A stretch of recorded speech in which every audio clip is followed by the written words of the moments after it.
sebenarnya sentimen awal November ini bagus, bro. Tapi market nggak mampu respons. Satu kan PMI kita udah ekspansi lagi ya. Inflasi kita juga oke, menunjukkan daya beli udah pulih.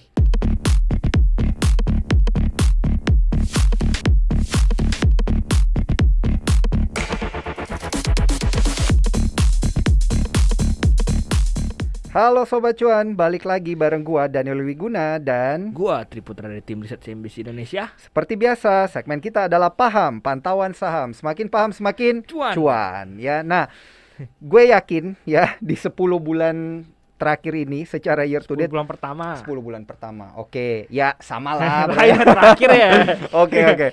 Di 10 bulan pertama ini ya, karena tersisa 2 bulan. Ini kan kita hari pertama nih ya masuk November. Gue yakin pasti udah banyak banget nih Sobat Cuan yang udah berhasil menciptakan banyak cuan gitu bro di 10 bulan. Kenapa? Selain dengerin konten kita gitu ya, dan juga pasti masukan-masukan dari lu. Ini juga karena di bulan 10 kemarin itu adalah bulan yang memang selalu hijau ya IHSG-nya. Dan ternyata memang di bulan 10 kemarin itu ya Sobat Cuan ditutup dengan penguatan begitu dalam rentang bulanan. Tapi sayangnya ya untuk bulan November ini 10 tahun belakangan ya IHSG kita itu hanya probabilitasnya 33% aja gitu ya yang ada di zona hijau penutupannya gitu, atau hanya 30% dari 10 tahun gitu ya. Dari 20 tahun terakhir itu menghijaunya cuma sekitar 20% gitu, berarti cuma 4 kali doang, sekitar 4 kali 5 kali gitu lebih kecil lagi lebih begitu kecil ya. lagi ya, makanya jadi ya memang bisa dibilang ini November effect is real gitu. Jadi memang November itu bukan bulan bagus untuk saham gitu kan, bagus buat ekuitas gitu. Nah, ini yang menjadi topik bahasan kita ya. Tema kita di Paham kali ini adalah November Effect gitu ya, bro ya. Karena gimana ya, auranya ini udah berasa gitu ya, Sobat Cuan, udah kerasa gitu auranya. Kita lihat di hari pertama bulan November ini ya, nggak tahu sih gue nih, bro, mau bilang atau apa gitu. Iya, ini gimana ya bro ya? Bisa dibilang longsor nggak sih? Hari pertama nih udah melemah 0,5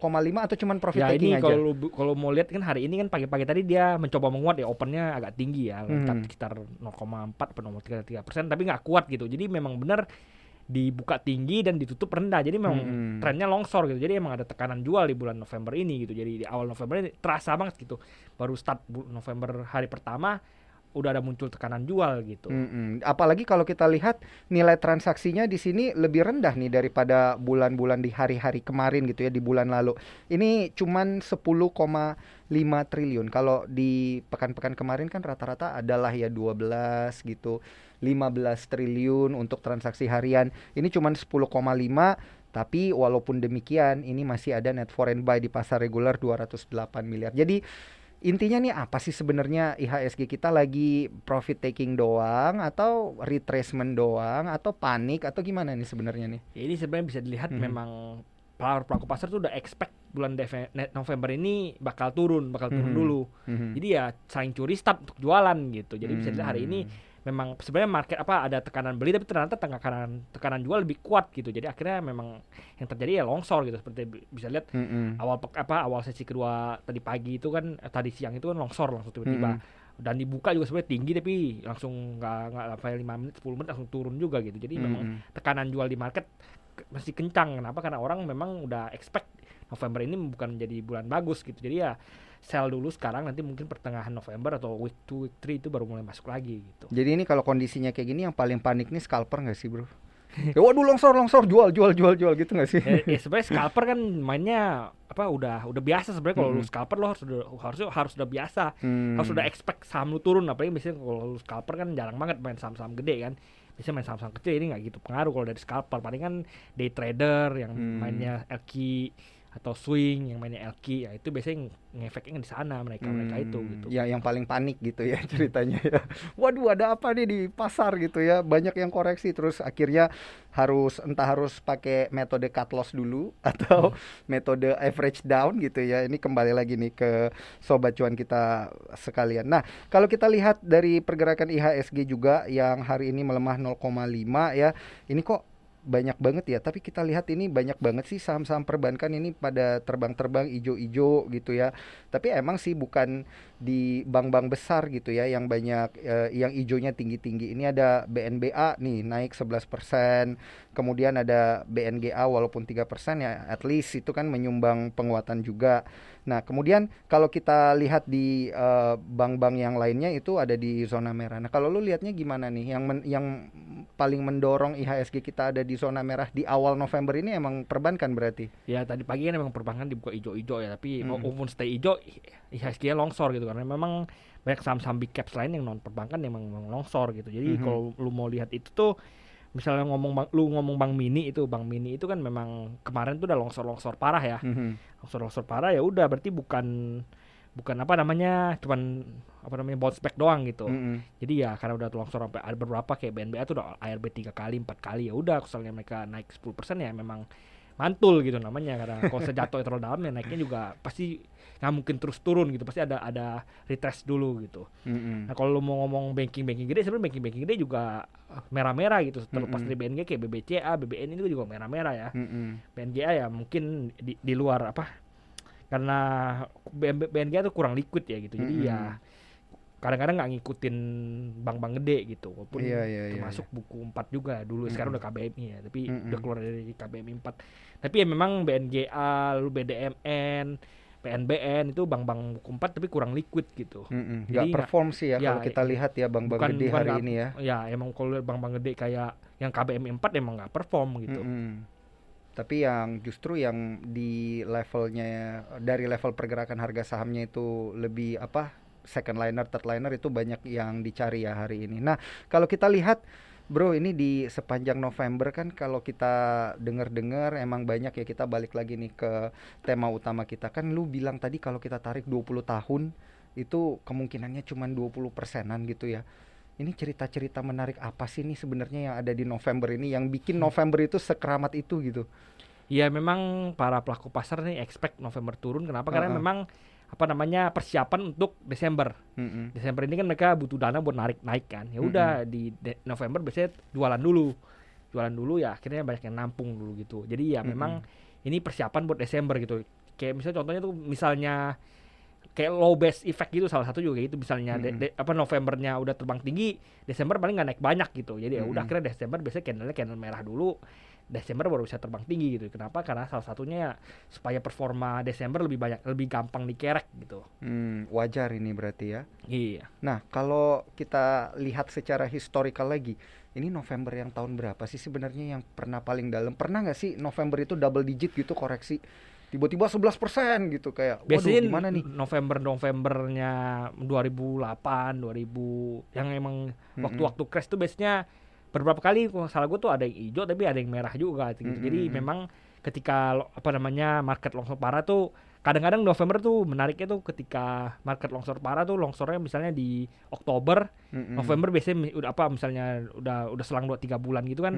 November bisa jadi momen bounce back walaupun dead cat bounce doang gitu. Jadi ya memang kadang-kadang ada anomali, tapi sebenarnya emang mayoritas di bulan, kita kan ngomongnya kan normal-normal aja ya, di bulan-bulan normal, bulan-bulan tahun-tahun normal gitu tuh yang tidak terjadi apa-apa, yang tidak ada market crash, itu emang mayoritas terjadi merah gitu, walaupun nggak nyampe double digit. Gitu. Nah ini mungkin Sobat Cuan juga agak asing begitu ya. Tadi lu sempat bilang ada dead cat bounce gitu. Kalau diterjemahin kucing mati mantul-mantul gitu ya. Itu maksudnya ada tipe pergerakan saham ya. Kalau kita lihat dari candlenya itu dia kelihatannya naik tapi ternyata mau turun lebih dalam gitu ya. Kelihatannya naik tapi ternyata turun lebih dalam ini gitu. Maksudnya sahamnya tuh naik karena mau turun lebih dalam gitu. Kayak misalnya seperti yang gue bilang itu, karena udah dibanting jatuh terlalu dalam waktu yang terlalu singkat. Ini mantul dulu gitu. Jadi bakal banyak nih saham kayak gini. Kucing udah mati aja kalau lu lempar mantul gitu. Ya lu lempar terlalu tinggi mantul walaupun cuma dikit mantulnya gitu. Oke, jadi ada tipe pergerakan gerakan yang seperti itu. Dan sepertinya di November ini akan banyak yang kejadian kayak gitu. Enggak, itu gue ngomongin itu ketika market crash. Ini kita ngomong tahun normal. Tahun normal itu berarti ya potensi kayak gitu kurang.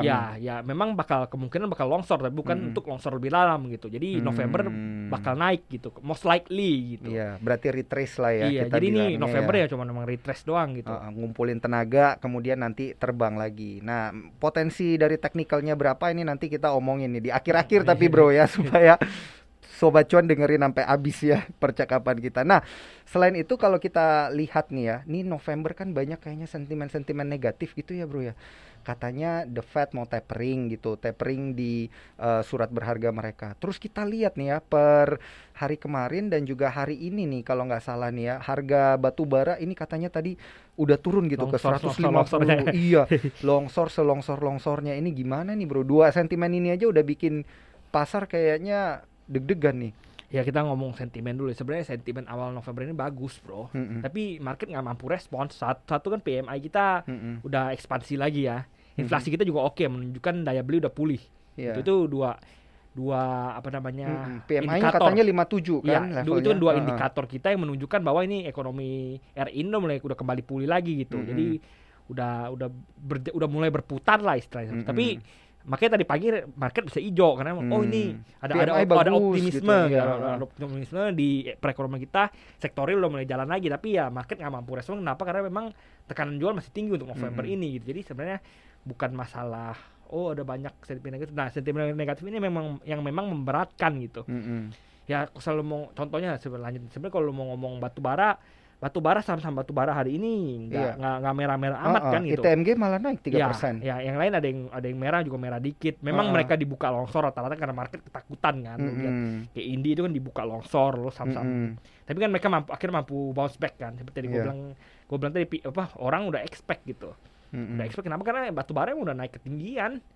Dari 80 kecepek ke 100 ke 150, 250, 280. Ya akhirnya longsor gitu. Dan memang longsor balik ke 1516 ya.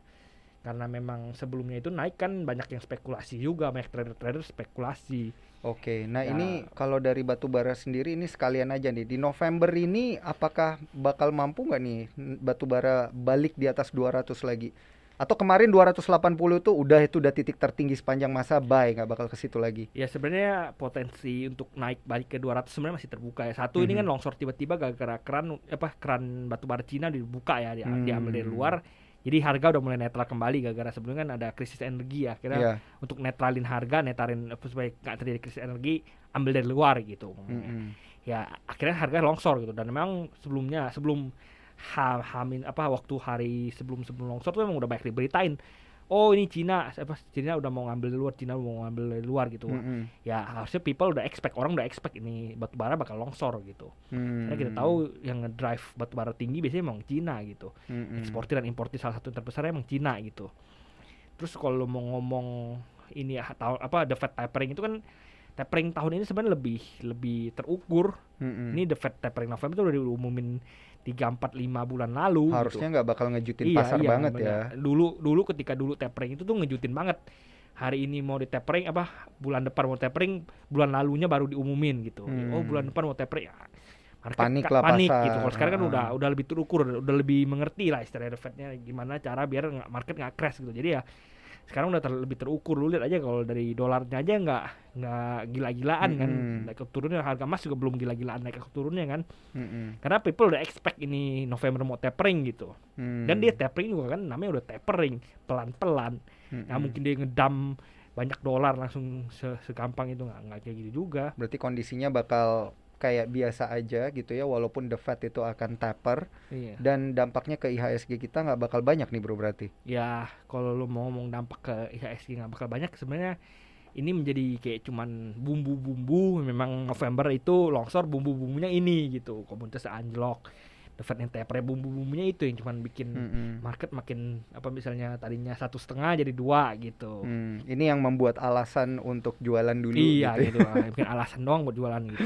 Selain 2 itu ada lagi nggak nih kalau di November di tahun-tahun lalu biasa alasannya orang apa sih? Apakah karena minim sentimen atau minim aksi korporasi atau gimana nih kalau di tahun-tahun sebelumnya? Menariknya itu memang November itu tuh kalau ngomong minim aksi korporasi itu memang gue selalu mau lihat tuh orang-orang tuh juga memang malas aksi korporasi akhir tahun. Kayak yang udah gede-gede kan udah diselesain kan. RI-nya BBRI udah selesaiin. Jadi kalau Gojek mau listing juga mereka nggak ngejar tahun ini kan, mereka lebih milih tahun depan, awal tahun depan gitu. Ya memang bulan-bulan terakhir ini kagak dipepet-pepetin gitu. Paling yang gede lagi nunggu paling Mitratel doang gitu. Nah itu nanti kita bakal punya satu episode khusus itu ya bro ya, dekat-dekat hari tapi ya kalau Mitratel di November ini, karena kan Mitratel itu nanti bakal jadi IPO terbesar sepanjang masanya IHSG kemungkinan, juga ya? Tapi bisa jadi enggak juga. Oh kenapa tuh? Ya kan harganya masih nge-range, Bro. Oh oke. Jangan dilanjutin bro, ini teaser aja nih ya. Jadi jangan lupa nanti ya IPO-nya Mitratel itu di 22 November ya. Pasti sebelum itu kita bakal ngomongin tentang itu dulu ya. Gimana gambarannya? Ngomongin IPO hari ini ada saham IPO juga kan yang terbang. Boba. Ya Boba. Lu kan paling suka kopi-kopi tuh. Iya, kopi pakai boba gitu. Toppingnya boba ya? Itu kayak ya gitu sih ya. Sobat cuan juga jangan lupa kalau mau traktir kita boleh boba juga. Nah, itu sampai ada komen bro, lu ngomongnya tiap hari kopi gitu. Tiap minggu ngomongnya kopi. Lu ngomong lagi lu. Kode itu namanya, bro. Nah, kalau terkait dengan IPO itu kan bulan ini, apakah bulan November ini bakal minim IPO atau bakal rame tuh? Karena kan jumlah saham yang IPO bisa dorong juga tuh ya kenaikan IHSG. Yang terakhir gua cek itu paling ada 1 atau 2 ya kalau nggak salah. Paling nggak book buildingnya November tapi nggak tahu bisa listing di November ini nggak gitu. Satu tuh ada emiten apa namanya agak gede, dia ada itu WMUU punya induk ya, WMPP ya nggak salah. Lalu Mitratel. Lalu ada 2 yang kecil itu. Yang WMPP ini lumayan gede juga, triliun juga angkanya. Ada satu yang 500. Ada satu yang 500 M apa gua lupa gitu. Lumayan gede tapi perusahaannya nggak gitu terkenal gitu. Ya berarti sebenarnya lumayan rame juga ya yang IPO di November yang book ini. Buildingnya di November ini bro. Tapi kan kita nggak tahu listingnya November atau enggak gitu. Kekejar nggak gitu. Iya. Berarti sebenarnya kalau kita mau menanti IHSG retracement dulu di bulan November ini ya kemungkinan terjadi, tapi koreksinya nggak bakal dalam-dalam gitu ya. Bisa jadi kayak gitu.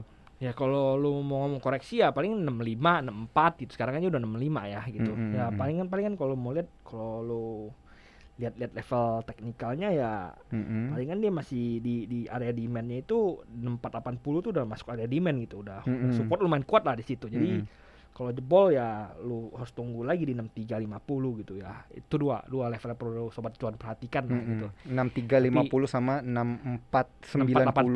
Oh, 6480. Jadi most likely nggak bakal jebol ke bawah 6480, kalaupun jebol bakal mantul dari situ. Iya. Untuk November ini misalnya untuk first 1-2 minggu pertama. Kalau 1-2 minggu pertama level itu bersih jebol ya tungguin lagi di 63 gitu. Oke. Tapi kalau menurut gua most likely 63 agak berat ya turun ke sana. Karena emang November ini Desember ini udah banyak persiapan mau ATH gitu. Karena udah banyak yang nyangkut gitu. Makanya nggak bisa turun ke 63. Nggak bercanda ya. Gue yakin nih pasti para sobat cuan kita ini udah pada cuan lah ya, walaupun pergerakan IHSG bergerak negatif gitu ya. Tapi moga-moga bener sih kata Putra ya, moga-moga nggak sampai ke level 6.300-an. Itu pasti udah banyak yang panik juga tuh bro. Entah panik beli atau panik jualan gitu, cut loss dulu. Nah oke, kita sekarang bergerak ke bulan November ini bro. Itu yang mana nih yang bakal manggung nih? Kalau kemarin kita lihat di Oktober kayaknya ada rotasi, bank-bank gede menang, teknologi dilepas dulu beberapa gitu. Kalau November gimana? Ya most likely November ini karena November effect kan ya big cap-nya most likely longsor. Untuk teknologinya mungkin masih gitu-gitu aja ya, masih belum ada driving factor ya. Kalau kita lihat teknologinya kan driving factor salah satu kalau Covid-nya wave ketiga atau wave keempat gitu. Nah itu most likely teknologi bisa terbang lagi, teknologi kan diuntungkan ya. Orang-orang kalau lockdown, kalau nggak bisa keluar rumah kan ya yang jalan, ekonomi yang jalan ya tetap ekonomi digital gitu. Tapi ya kita bisa lihat Covid-nya berhasil sukses ditekan ya. Jadi pemerintah ya memang di di seluruh Indonesia ya, angka Covid berhasil ditekan, hariannya berhasil turun, dulu sempat tingginya minta ampun, sekarang udah ditekan, udah mulai aman. Vaksinasinya juga udah mulai udah mulai sukses, bahkan di Jakarta itu kan 100% lebih ya, artinya sampai pendatang vaksin di Jakarta tingkat vaksinasinya udah sangat tinggi sekali, RT-nya udah di bawah 1 ya, artinya udah mulai itu kembali, udah mulai normal kembali gitu. Ya kalau mau lihat teknonya terbang ya salah satunya ya lihat aja COVID-nya gimana, salah satu proksinya itu gitu ya.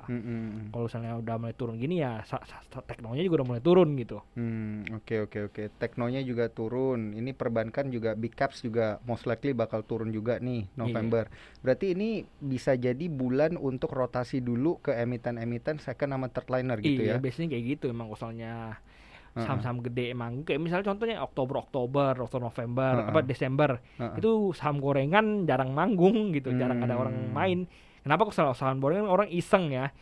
Oh ini big cap-nya lagi anjlok, udah lah mainin ke saham gorengan dulu. Nah, misalnya saham gorengan terbang di saat big cap terbang, orang juga malas masuk gorengan gitu. Ya mending gue ambil yang aman-aman aja, mending gue taruh di big cap aja gitu. Jadi duitnya pada di sana semua, malas main gorengan gitu. Jadi ya biasanya market makernya juga harus nentuin hari-harinya yang menarik buat digoreng sekarang, kemarin, atau bulan ini, bulan itu gitu. Ini nggak bakal sembarangan. Kayak misalnya udah goreng susu nggak ada yang main kan, buang duit gitu. Kalau kita ngelihat emiten-emiten retail gimana nih? Emiten retail sama emiten-emiten yang terkait dengan penurunan COVID, misalnya kayak pariwisata kan di dalam negeri kita ini udah mulai dibuka dan lain sebagainya gitu. Ini apakah emiten-emiten yang terkait retail dan consumer itu bakal gitu-gitu aja, nggak bakal direspon cukup signifikan gitu? Dari pariwisata sebenarnya masih berat bro. Lu lihat memang pariwisata di Bali udah bangkit. Memang udah mulai bangkit dibandingkan dulu, tapi kan masih belum jalan gitu, masih belum jalan seperti sedia kala ya. Turis juga masih jarang gitu. Jadi masih berat.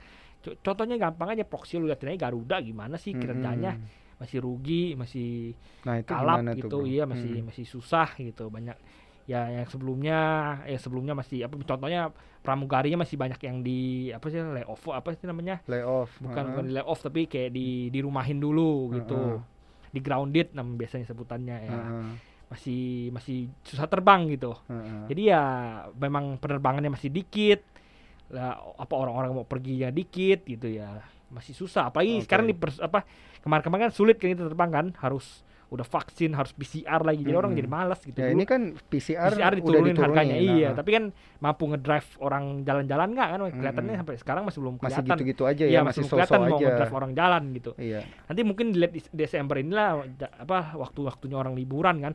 Apalagi pemerintah kan juga cutinya dihilangin, ini itu liburan makin juga dipersulit kan. Liburan. Iya, liburan dipersulit sama pemerintah. Ya sektor pariwisatanya ya susah bangkitnya gitu. Nah tapi kalau ini bro, di sisi lain nih masih terkait dengan COVID-19 juga kan angka penyebarannya emang turun. Habis itu PCR ini diturunin juga nih, alat tes PCR-nya dan lain sebagainya. Harganya iya, harga alat tesnya diturunin. Nah ini emiten-emiten kesehatan, farmasi, alat kesehatan bakal banyak koreksi dong November ini. Ya kalau ngomongin emiten-emiten alat kesehatan, farmasi itu sebenarnya udah harganya udah nggak masuk akal. Sampai detik ini walaupun udah longsor parah juga masih nggak masuk akal. Most of them ya, kayak IRA, KF. Tapi masih bagus buat nge-trade di November ya, di emiten-emiten itu. Kalau mau istilahnya kan bukan investasi itu. Iya, scalping misalnya. Ya kalau memang trading di situ ya silakan gitu. Memang kalau mau sentimennya belum ada, bukan silakan, tapi sentimen memang belum ada dan emang satu, sentimen belum ada, dua tuh emang udah terlalu mahal gitu. Jadi sebenarnya nggak menarik gitu. Lu main-main di situ. Satu kan biasanya kan misalnya COVID-nya makin tinggi ya kan, ada cerita buat ngegoreng buat itu emiten-emiten itu, ada cerita buat digoreng, ada orang yang beli gitu. Kalau cerita kayak gini mereka goreng juga orang malas beli, apalagi sahamnya kemahalan gitu.